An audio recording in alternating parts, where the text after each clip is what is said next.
Hello বন্ধুরা, তোমরা কেমন আছো? আশা করি তোমরা সবাই ভালো আছো। প্রীতির রান্নার হিসেবে সবাইকে স্বাগত জানাই। আজকের রান্নার রেসিপি নিয়ে আবারও চলে এসেছি। আজকের রান্নার রেসিপি হচ্ছে ডিম টোস্ট।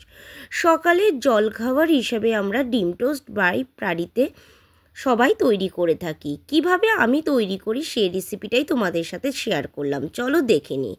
প্রথমেই আমি পাউরুটি নিয়ে নিয়েছি আর নিয়ে নিয়েছি 3খানা ডিম। প্রথমে একটা বোল সেটে আমি ডিমগুলোকে একটা একটা করে ফাটিয়ে নিচ্ছি।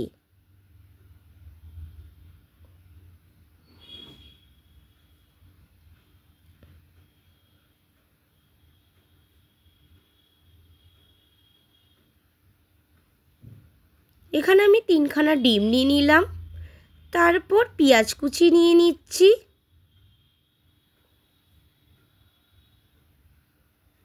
তারপর নিয়ে নিচ্ছি টমেটো কুচি।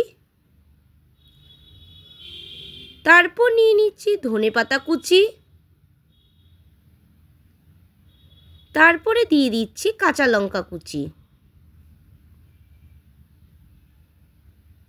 তারপর দিয়ে দিচ্ছি পরিমাণ মতো নুন, গোলমরিচের গুঁড়ো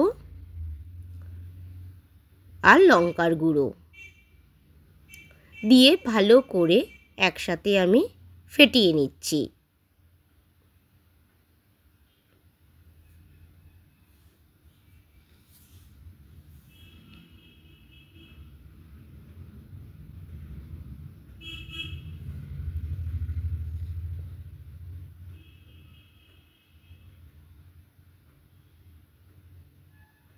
এখানে আমার এটা তৈরি করা হয়ে গেছে। তারপর একটা আমি ফ্রাইং প্যান বসিয়ে নিয়েছি। তারপর দিয়ে দিচ্ছি অল্প করে সাদা তেল। জাস্ট ফ্রাইং প্যানটাকে আমি একটু নাড়িয়ে নিলাম। তারপর একখানা পাউরুটিকে আমি এপিঠ ওপিঠ চুবিয়ে নিচ্ছি ভালো করে। নিয়ে এর ওপরে সব ধনেপাতা কুচি যেগুলো সবগুলো নিয়ে নিচ্ছি। নিয়ে পাউরুটিটা তুলে নিচ্ছি। তুলে নামার পর আমি ফ্রাইং প্যানে দিয়ে দিচ্ছি।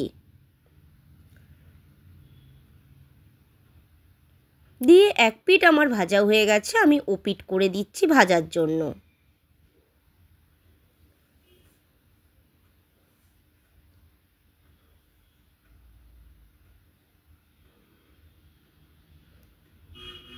এবার আমার ডিম টোস্টটা হয়ে গেছে, আমি একটা বোল সেটে তুলে নিচ্ছি।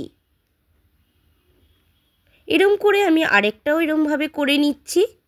দু পিঠ আমি পাউরুটিটা করে নিচ্ছি, এপিঠ ওপিঠ করে নিলাম।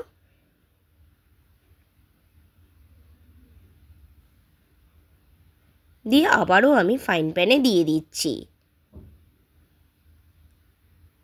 পরিমাণ মতন অল্প তেলেই কিন্তু আমার ডিম টোস্টটা হয়ে যায়। আর এটা আমি লো ফ্লেমে করছি। দেখো এক সাইড আমার ভাজা হয়ে গেছে, আমি ওপিঠ করে দিচ্ছি। দেখো কালারটাও কত সুন্দর এসেছে। এরম করে আমি আরেকটা করে নিচ্ছি। বাড়িতে এইভাবে একবার ট্রাই করে দেখতে পারো। আশা করি তোমাদের ডিম টোস্টটা সবারই ভালো লাগবে।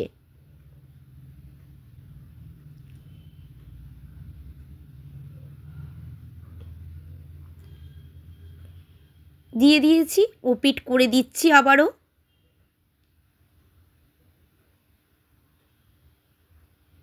ওপিঠও আমার ভাজা হয়ে গেছে, এবার আমি তুলে নিচ্ছি। দেখো ডিম টোস্টটা আমার কিন্তু রেডি হয়ে গেছে। এরপর উপর থেকে আমি টমেটো সস দিয়ে দিচ্ছি। তোমরা এরমভাবে ট্রাই করে দেখতে পারো, খুব কিন্তু ভালো হয় খেতে। আর কমেন্ট করতে ভুলো না। এখনও আমার চ্যানেলটাকে যারা সাবস্ক্রাইব করোনি, প্লিজ আমার চ্যানেলটাকে সাবস্ক্রাইব করে দিয়ে পাশে থাকার অনুরোধ রইল।